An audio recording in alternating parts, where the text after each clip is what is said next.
Migao mochung' ne pi e pacho ka oriwore kod riwruok ma ok mar piny owacho mar International Water Management Institute machako loso lai moriere mar nengo pi mibiro ti godo e juogo jopur matiyo kod pi mikiro e puothe kata irrigation. E winjruok mochuo e kogno e odiechieng' ma kawuono, gichano mar riwore e bero ngima jopur kaluwore ni nok mar pi ma sani neno e pacho ka kokalo kuom yore mopogore opogore. Bende gichano mar chako tiyo kod piny China e duoko nengo mar teko mar chieng' e bero weche mag pur e pacho ka. Chak higa manyien, migaono limo gwenge mag Suba e kaunti ma Homa Bay, kama riwruogni osechako tiyo kod jopur e chwalo pi ne jodak mopogore opogore.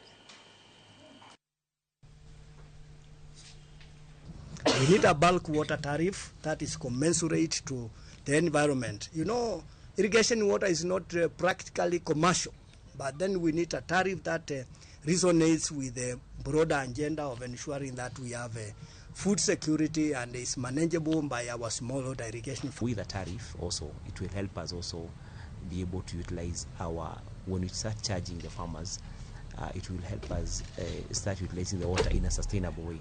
But at the same time, even as we build the tariff, we're also working on ensuring that our farmers, especially the smallholder, also have access to market.